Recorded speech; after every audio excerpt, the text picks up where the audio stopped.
In this episode, you'll learn how to create a routine that helps you to focus on what you're doing and what you need to do and what your goals are for the future in a way that stops life just passing you by. Hello and welcome. I'm here today with Suzanne Storrie. Welcome, Suzanne. Hello, how are you? And great for thank you for having me. Look, I saw your bio on Instagram, not Instagram, LinkedIn, and went, oh, we need to talk because you've just had this incredible life change and an incredible life. So you've got kids of your own, you've done the whole Brady Bunch thing, you've gone from being an in-office executive to, like I was just reading through it, the NRL, Layton, CBA, Qantas and Unisys. And like there is such a variety there. And then you did the whole tree change thing, bought a farm, and now you're a dairy farmer and you do executive coaching remotely, I'm assuming, or in person. But it's just like, oh my God, there is such a range of differences in what you've done over your life. And I just found that fascinating. And then we got talking about menopause too, because nobody knows about menopause. I know. So tell me a little bit about your background. I don't know where to start with it because there's so much of it. So yeah, how did you end up going? Let's start there. So executive in big companies, and then you went for the tree change to a farmer. What happened there? Yeah. So during COVID, I was the crisis director for Insurance Australia Group, IAG. So, some of the brands that they have include, NRMA, CGU, etc. And that was pretty intense. So that was across, 9 countries, often 18 hours a day. And after that, I needed a rest. We'd always had, Col and I, once we got married, we had on our 5-year, 10-year plan that we would buy a farm. We both loved the South Coast. And so we just said, well, why don't we do it now? During COVID, it was a pretty challenging time, and particularly in Sydney, we got locked down. We bought the farm, and the farm is a lot of hard work, but it's a lot of joy as well. And I'd grown up on a farm, so not on the South Coast. So now we're at just outside of Jamberoo, a little place called Curramore. But I'd grown up sort of in the central west of West Wyalong, west of Ungary, out near Lake Angelico. And I'd always loved the farm. And so for me, having this opportunity to do both, because I really feel blessed. I have the it's not quite a dairy farm. We're in dairy country, but I grow dairy beef cattle, grass fed, and I also and we've got sheep and chickens, a big orchard, huge veggie patches. The kids love it, but I also get my taste of the city and that connection with people, which I love, through executive coaching. And I'm also the chair of Chris O'Brien Lifehouse. And so I'm in Sydney regularly, but this really beautiful balance. It's amazing that you've been able to create that, because it is such a different lifestyle, living in the city, doing that kind of high level, high pressure job, to moving out to, you were telling me, 60 odd acres with cattle, and then working the hours that you want to work, not the hours that you need to work because of the company. What was that transition like? Because that must have been, I mean, I know you needed a rest, but it must have been a shock to the system as well. It was definitely a shock to the system. I think transitions are hard. Even transitions that you planned for are hard, because the planning might not be, and how you visualize it in your head and potentially in your heart might not quite be the same experience as the reality. And so the things that I have found challenging, sometimes the juggle. So I will go from being, in farm clothes, quick change in the car, to Sydney, in work clothes, corporate clothes. Sometimes that works, sometimes it doesn't quite work. There'll be traffic snarls or something will go wrong on the farm. One morning I got up, was ready to go to work, ready to leave at 6, and could hear a cow bellowing in the back paddock, and thought, okay, I need to go and check on what's happening, what that is, and had to get changed back into farm gear, go across to the back paddock, and found that one of the young calves had died. And so then had to leave my husband to deal with that while I went back to the house, got changed back into corporate gear, and got in the car and went to Sydney. So it is a juggle, but I think the thing that I've loved the most over the last 3 years has been the increase in my practical skills. So I have my confidence has grown enormously, because there are problems every day on the farm, and I just have to figure them out. And so, learning how to weld, learning how to do plumbing, I've learned how to do electric fencing, like all these things that I didn't have experience in, even as a child, I now can do. And so I have confidence in facing problems and challenges that I didn't have before. So it's really grown my resilience.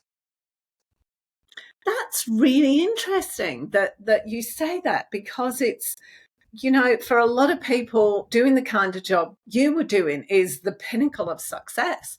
But it's interesting that you've found a completely different kind of satisfaction, and it's increased your confidence in doing something like farming. That's fascinating. I always loved farming. Even as a little girl, I loved being outside doing farm jobs. So I think it's sort of, for me, coming back full circle. I grew up in a family with 2 brothers, and it was always made known to me that they would go onto the farms that we had in the family, and so it was sort of make your own way in the world. And so, I, after boarding school, went to Sydney Uni, and was at women's college and studied economics, then stayed in the city because I got a job in the city. And that then sort of was the start of my corporate career, which I loved. And, the thing I loved the most was leading teams, leading large teams, and leading large teams through change. And so, I've had to use lots of those skills over the last couple of years to lead me through change. I was just going to go there. How did that support you? How do you lead people through change? Because most of us are quite naturally resistant to change. We like the familiar, and doing anything that's unfamiliar, particularly if we're already stressed or under some kind of pressure from something, making a change will be just far too much. And I'm thinking here, say we've got stuff going on at home with one of the kids, one of the kids is struggling. You just don't have the emotional capacity to go, I hate my job, but I just cannot think about that right now because I've got to focus on whatever's going on with the kids. How do you juggle those? How do you deal with those things? So I'm pretty good at that focus, which is, this is the thing that I need to focus on right now. So, sometimes so much so that when my kids were little and I'd be, working away at home, concentrating on something I was doing, that would be the opportunity. They'd come and say, they had this line, which was, Mum, will you buy me a Porsche? Which they knew was never going to happen. But it was just kind of this sort of funny joke that they had. That was just to remind me that they were there and that they needed some attention, whatever it was.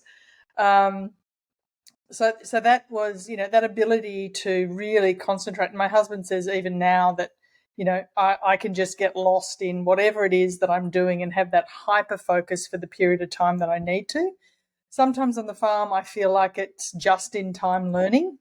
We had, a dam that we had cleaned out. We've had a lot of rain over the last couple of months.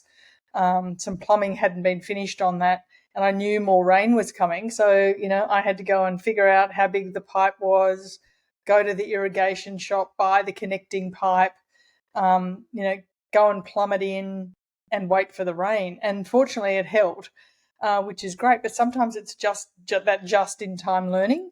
I think leading people through change, I think the first thing is doing a lot of listening. and that is really understanding where they're at, what their challenges are, what the organisation's challenges are, and figuring out a plan together on how to improve it or to shift to whatever the destination is.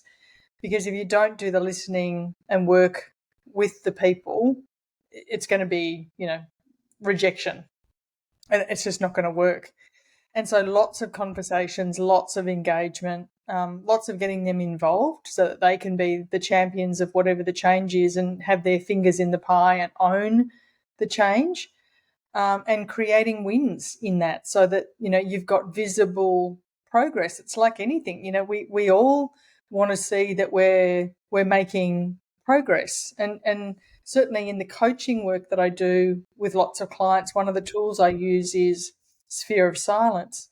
And it's a great framework for supporting people to see that they're making progress towards their goals. Because in the beginning, one of the biggest challenges is that people feel like they're not making change, they're not making that improvement, and they give up. Whereas the sphere of silence framework really helps you to see on a regular basis that you're making even small steps towards that larger change that you want, and that you are making progress. So what is sphere of silence? I've never heard of that. It's a framework that you can do daily, and it's 60 minutes, or you can do a cut down version, 3 times 30 minutes at a time. Ideally it would be daily, but if we think about that sort of that hour, that 60-minute version, the first 10 minutes of that is really reflection, and that is, what did I do yesterday? What did I get done yesterday? What did I achieve? Yeah. How did that feel? What were the great bits of yesterday?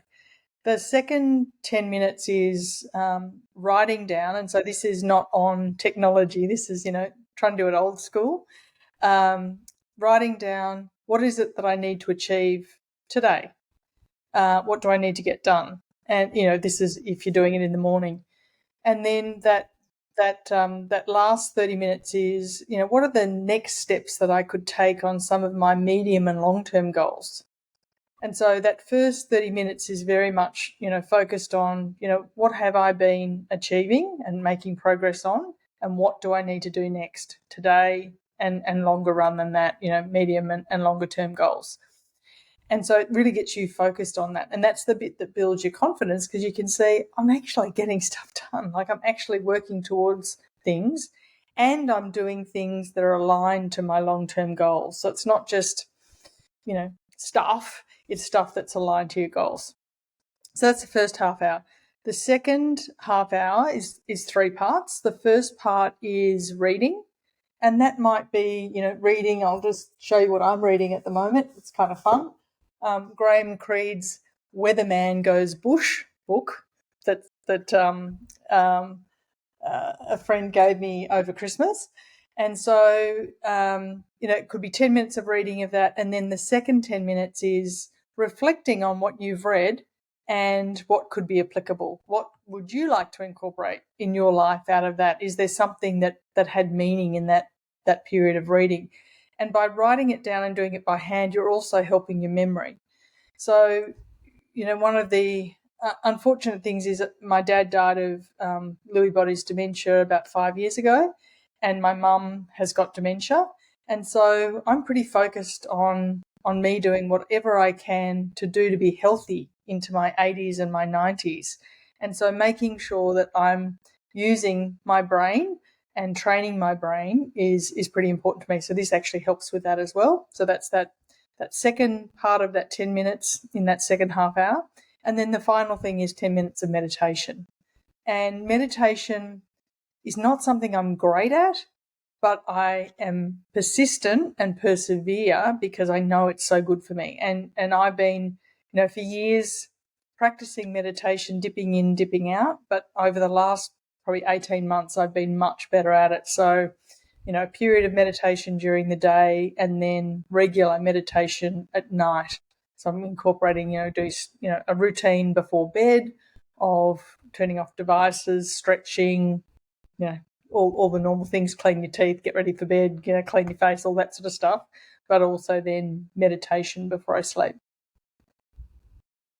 So that seems like a big, an hour seems like a massive thing to do. And a lot of people would go, I just have not got time to do that. What is the advantage of doing that? Why do you have people do this? Yeah. And I agree. It's a big commitment to do it, particularly if you're doing the hour version. So often I start clients off on just do it for 30 minutes 3 times a week. So they do a cut down version. So that first, half hour gets shortened to 15 minutes, 5-5-5. The second part gets shortened to 15 minutes, 5-5-5. The advantage, and certainly the feedback I get from clients, is that their confidence, as I talked to you about before, their confidence increases because they can see that they're making progress. They can see that they're making progress on things that are important to them. So I use this tool in conjunction with some other tools, one which is a long-term goal setting tool called Wheel of Life.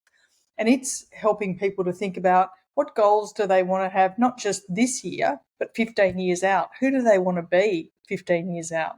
So I was introduced to that tool in about 2006, and it changed my life because it was really the first time that, I was a single mum. It was pretty hard. I was studying, I was working full time, and I was just in the thick of it and really felt like I didn't have a lot of hope for the future. I just was, trying to get through the weeks and the days. And so that tool really allowed me to think that I could choose the life that I wanted. And that's what I've done. And it's multifaceted. So it's across, health, career, relationships. What sort of home do you want to have? Where do you want to live? How are you contributing to your community? What legacy do you want to leave in the world? So it's sort of a multifaceted tool that if you spend the time thinking about those things, you're much more likely, the research says you're 42% more likely to achieve your goals if you write your goals down. And then, the second part to that is you're much more likely to achieve your goals if you reflect on your goals regularly and check in with them. And that sphere of silence tool that we just talked about, that really helps you to do that. For some people, it might be the first time they've been exposed to meditation, as an example. And so for them, that could be the takeaway, which is that quietens their brain. It lets them disconnect from, whatever the busyness of their day and week is, and helps them to sleep if they're doing the practice at night time, let's say. For other people, the takeaway is, and some clients I have struggle to focus because they're on digital devices all the time. And so, they make comments, which is, I just can't read a book anymore. Well, this helps them on that journey of connecting back to actually enjoy reading. I'm going to do it just for 10 minutes. And then I'll think about what I read, for the next 10 minutes, or I'll read for 5 minutes, or I'll just read for 10 minutes, and that could be it. But it will get them back into the habit of, this is actually enjoyable, and I can focus if I give myself permission to sit and not be distracted by other things. I think that's a key, isn't it? Sit and not be distracted by other things, because personally I find I get to the end of the day quite often, or the end of the week, and I go, what happened to the week? And feeling like every day is the same and I'm not getting anywhere. And I am, but my experience is I'm not doing what I should be, or not doing as much as I could be doing. I'm not doing the right things. I got distracted by blah. And yet I don't actually waste any time. So, and I think a lot of people experience that, don't they? That wheel, you're just on a treadmill doing stuff. Yeah. And certainly, one of the phrases that I love, and I certainly use this as a focus, one of the years that I was leading a big team was do less to achieve more, which is, and that is achievable if you focus on what your priorities are and you don't do other things. So one of the things, I had to learn to do was to say no. And one of the ways that I got myself to being okay with that, because that's not something, I'm used to being a people pleaser and saying yes and trying to help. And sometimes that would be at my personal cost. Like I would do something for somebody else rather than getting an hour's sleep that I needed, or do something for somebody else rather than exercising. Yeah. And, I was thinking about this morning. I am in a phase of my life, the kids have grown up. Yes, we still, have a lot of time with the kids that they, come down to the farm and we spend time with them, or we see them in other places up in Sydney. But I'm now at a period of my life where I can be a bit more selfish about how I spend my time. And that would never have happened. I just didn't allow myself to do that before. So learning how to say no, and one of the tips that I'll give you is that's a great opportunity for somebody else. Thank you for thinking of me. I can't take that on right now, but I think that's a great opportunity for someone else. And there might be 2 or 3 people that you could recommend. But it's, because not every opportunity you're going to be able to do. You have a limited capacity, limited same number of hours as everyone else has in the day. And if it's something that's important to you, say yes. But if it's something that's important to them and is not in your plan, then have the courage to say no. Because we can get all distracted on, helping others, which is great, but it might come at not achieving your goals. Yeah, it's interesting, isn't it? Because that goes back to, I'm remembering same thing about around 2006, and somebody had a chart. She said, it was our business coach, and she said, okay, so that thing, is that on your, what was it? It's on my critical path. Is it on your critical path or their critical path? And there was this whole chart that she did. And to assess every single thing that came in, about, can you explain that? Because I've kind of forgotten it, but it was ringing a bell with that kind of thing. Absolutely. So, there will be many more opportunities for you. People will be saying, can you help me with this? Can you do this? Would you be interested in doing that? There'll be many more opportunities coming to your inbox on, people ringing you, people that you, see in person than you could ever do. And so having to be a bit clinical, and there's a great book called Essentialism, which is a fantastic read and really helped support me to learn to say no, which was great. But that, I'll put the critical path concept in a slightly different way, which is, I say it, you are the star of your movie. Yeah. And so, is this a scene in your movie that you want to be the star of and in, or is it for somebody else? Because, because other people will try and co-opt you into, helping them, doing things that would be fantastic for them and might be right for them, but might not be right for you right now. Some of them might be, and you can assess that, but it's a hell of a lot easier to assess that if you're clear about your values and your goals. And again, back to, your goal setting, much more likely to achieve your goals if they align to your values. Where people, and certainly my clients, find the most conflict is where they're spending time doing things that are not aligned to their values. And so getting crystal clear on that is the start. That's where I always start with my clients. It's funny you say that, because that's come up for me in the last 12 months. I've been feeling a bit off for several years. And my husband split up about a year ago now.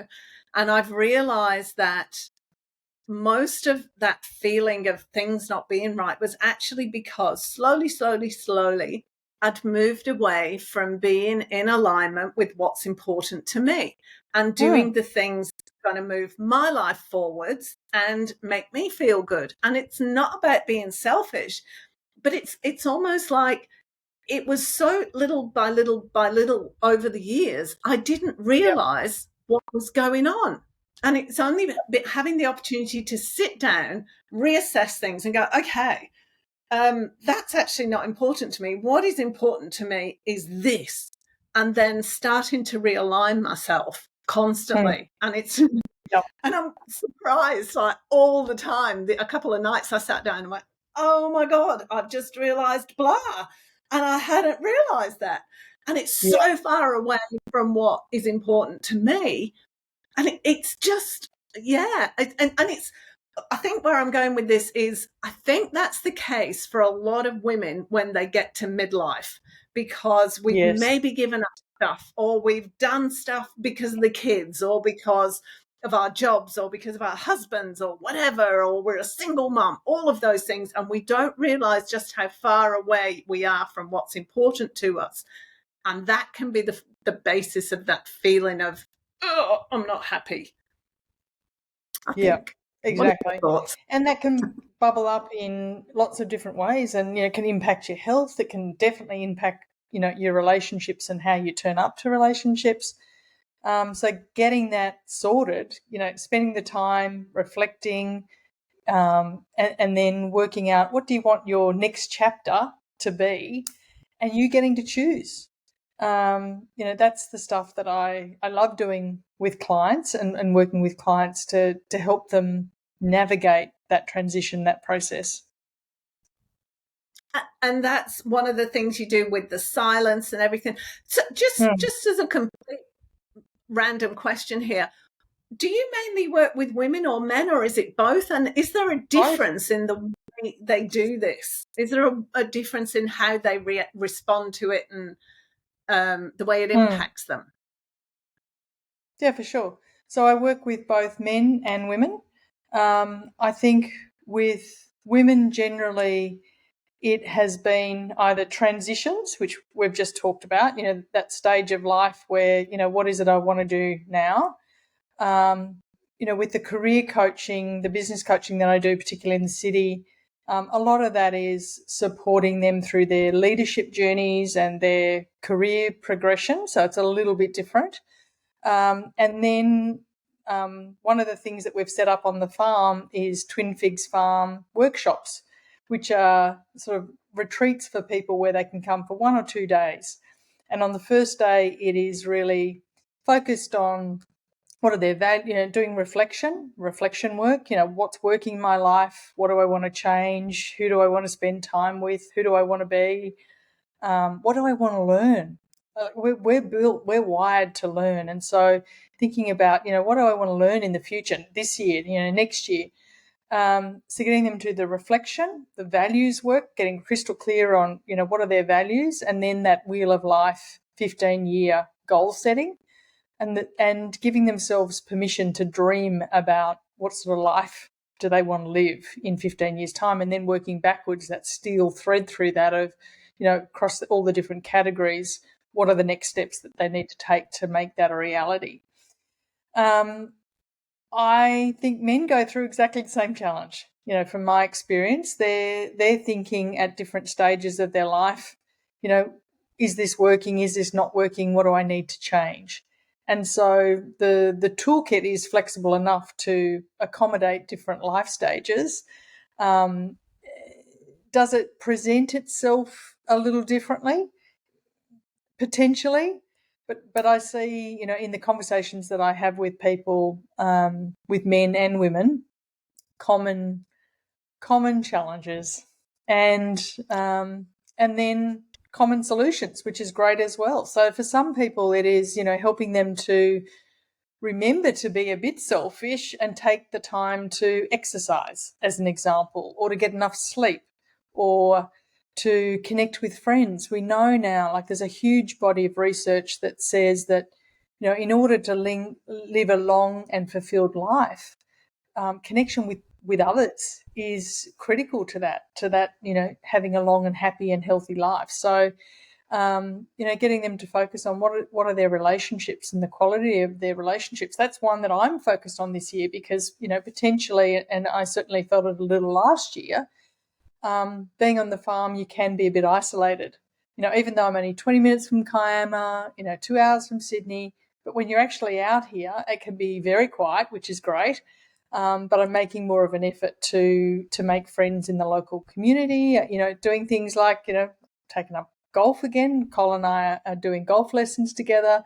We're doing that as part of our date days.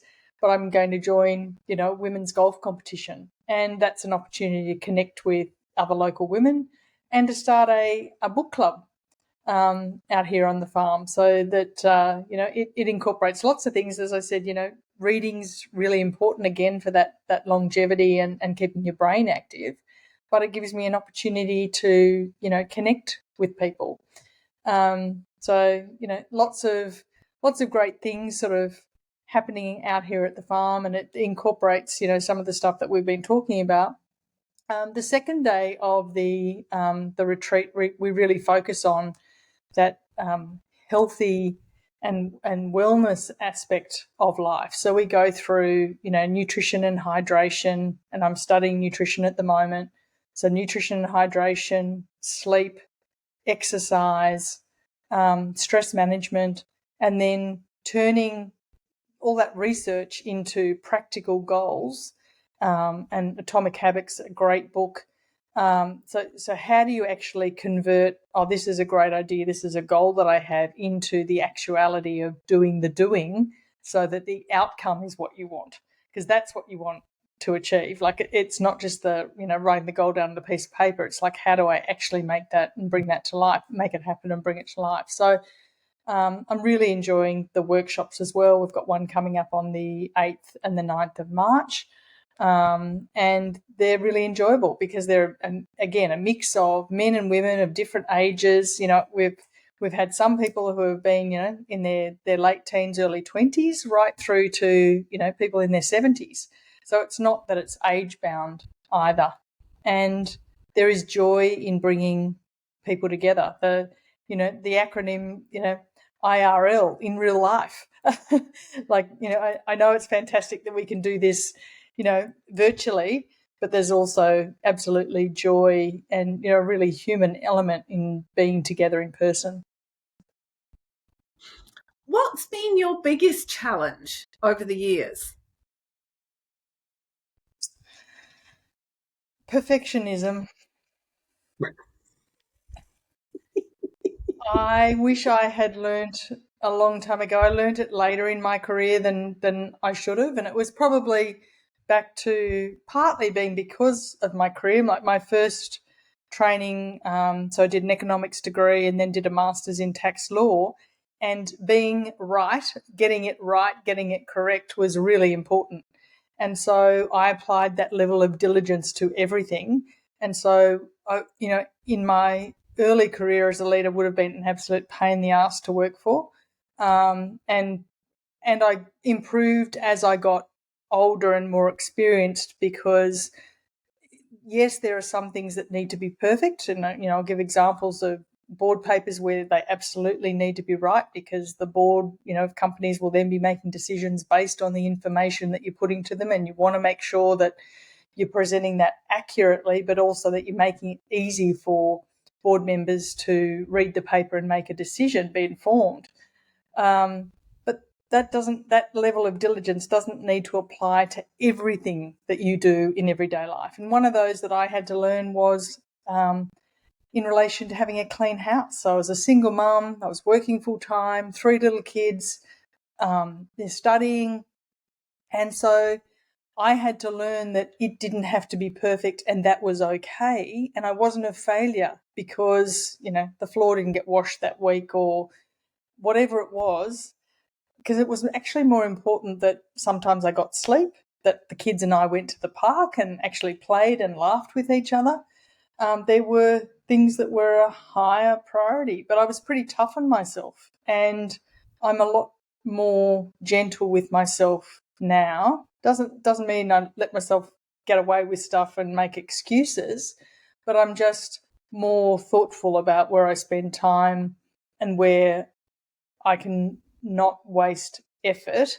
And so, with my team, I used to say to them, is working on this for another hour going to improve the value for the client, if it was a client that we were working for?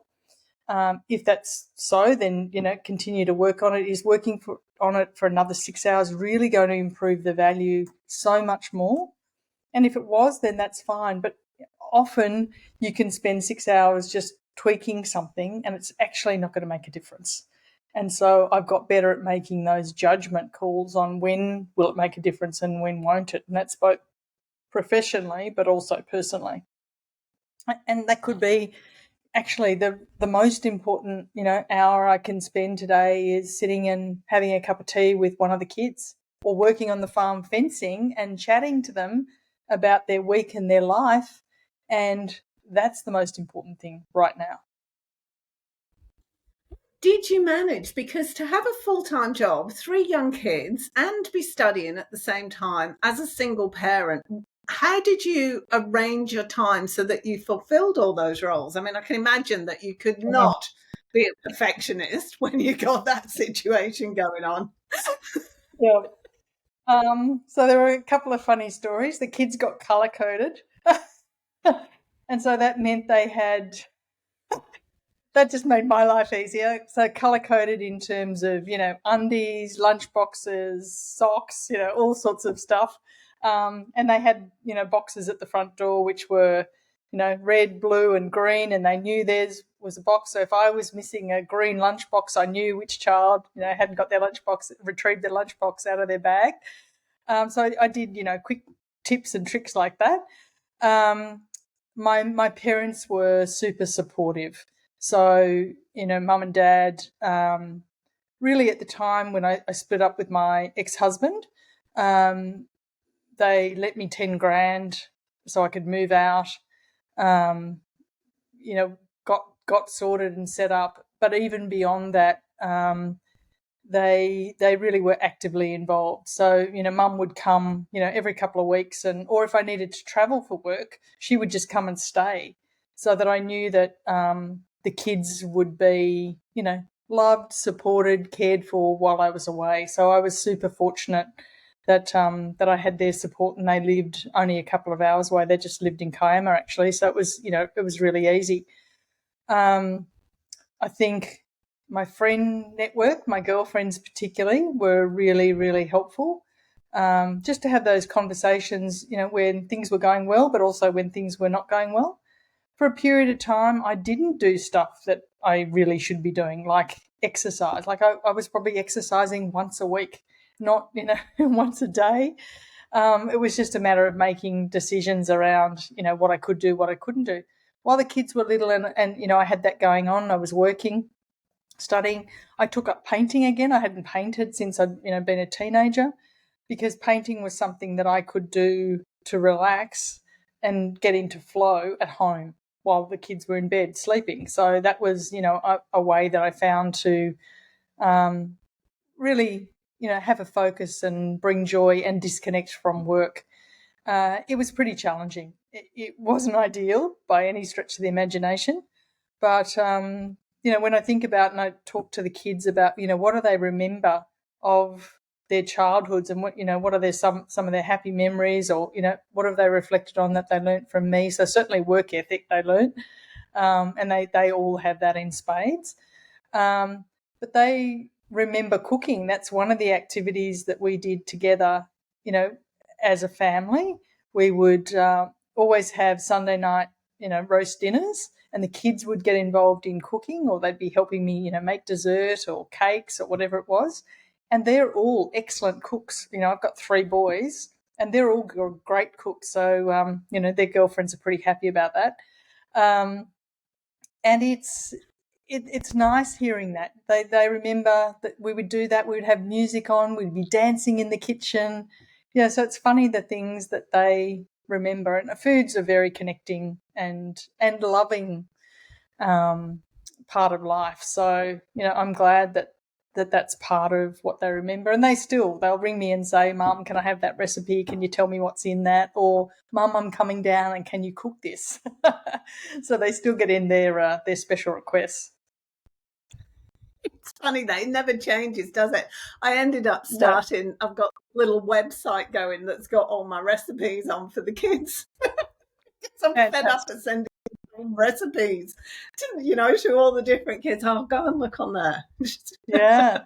Well, this is one of our projects we talked about over Christmas is we're going to have a family and friends cookbook, which will be fantastic. So that's one of the projects for this year so that people can contribute. And now our family is getting broader because, as I said, I got married 5 years ago. So we've got between us 7 kids. Some of those 7 kids have got partners. Those partners have families. Those families have special recipes. And so it's all getting incorporated into the cookbook with, photos of, whoever, if this is, grandma and it's her scone recipe or somebody else and their recipe and a little story about that. And I'm sure that it's going to be, something that they'll all appreciate in the years that come, but just, such a fun project to work on with them. That is a great idea. I really like that. Yeah. Because it's the things that really matter. It's, it's family, it's connection. Food has a big role to play in that. And that's part of, that was part of Coles and my driver for creating Twin Fids Farm, because we love food, but we love healthy food and the opportunity to grow our own and eat our own and to show our kids and one day grandkids where food comes from and that it can be delicious and nutritious. Eating with the seasons, pickling, preserving, making jams, taking stuff straight out of the garden and bringing it straight in and eating it, which is fantastic. But it takes a lot of work, and I think that's also part of the joy is that you see, from a seed, growing something. It just amazes me, planting something and then it turns into, this big stalk of corn. Or we had, I think my big discovery last year was that celery actually tastes nice. Like I grew a crop of celery and it was fantastic. For months and months and months, we just had this amazing, probably 8 or 9 plants of celery that were big bushes, and I could just go off and cut celery, but it actually tasted like something. It was just, fantastic. So it's just been, a joyful experience being able to, and I know we're very fortunate being able to grow our own. But before we had the farm, I actually converted the garden when Colin and I got married at his house into 5 veggie patches. So the lawn was replaced with 5 veggie patches, and that was the beginning of our, grow it for ourselves. And I guess you just have to find what brings you joy. There are days I'm out in the paddock and the cows will do something crazy. They all have different personalities. The calves will be chasing each other around, and I'll just notice that I've got a huge grin on my face. And you take those little moments that bring you joy and remember those, because there are times in life where it's more challenging than that. But having that hope that there'll be those happy moments and moments of joy and creating those moments is important. We're going to have to wrap up in a minute, and there's so many topics that we haven't covered that I wanted to. That's okay. What is, just to finish off, what is the biggest difference between your life and in terms of the things you enjoyed and the things that you missed, the 2 sides of it, the positives and the negatives, from being in the city where you were a few years ago to where you are now? What are the differences that you notice? Now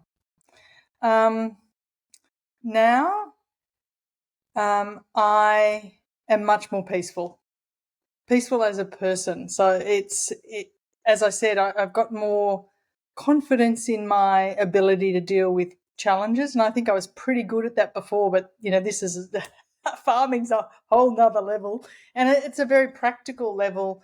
And I think my dad would be really proud of me if he could, and his ashes are actually planted under a tree on the farm. But I think that confidence that I've got now in being able to face challenges and deal with them very calmly. I think the thing I miss the most is the teams that I led.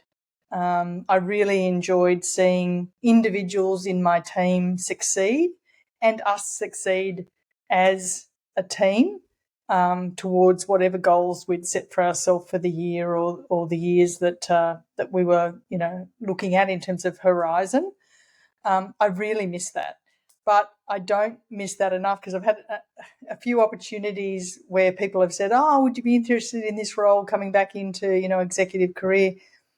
The thing that I love the most now is that, yes, I've got this diverse hybrid life and I wouldn't give it up because this brings me joy.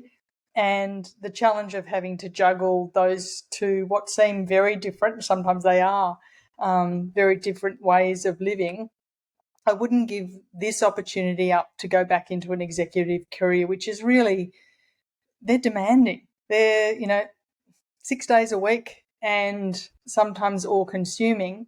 And I'm just not at that stage of my life anymore. There are other things I wanted to learn and do. And that was the discussion Colin and I really had, which was we could continue to do executive roles and they were very fulfilling and, gave us, meaning and status and, clearly, money as well. We were well paid. This life's very different and it doesn't come with many of those advantages, but it comes with different versions of success. Success is not all about the money you're earning. It's much broader than that. So for me, it was time to look at a different way of living and a different chapter because I don't want to look back at the end of my life and say, well, this was just the narrow view of me and what I did. I want to explore, other things that bring me joy, and that's what I'm getting to do now. Can you tell people how to get in touch with you? And it will be on the webpage that goes with the podcast as well. Absolutely. Probably the two easiest ways. So LinkedIn, Suzanne Storrie on LinkedIn, or on Instagram, Suzanne Storrie, or Twin Figs Farm, which is our property. So any of those ways and you'll be able to connect with me. Fantastic. Thank you so much. This has been a journey of discovery. It's been great. Thank you. Fantastic. Thanks, Karen. I've really enjoyed it. Have a great day. You too. Thank you so much for listening to this episode of Life After Menopause. We look forward to talking to you next week. Make sure you connect with us on social media and click on the subscribe button so that you don't miss another episode. See you next time.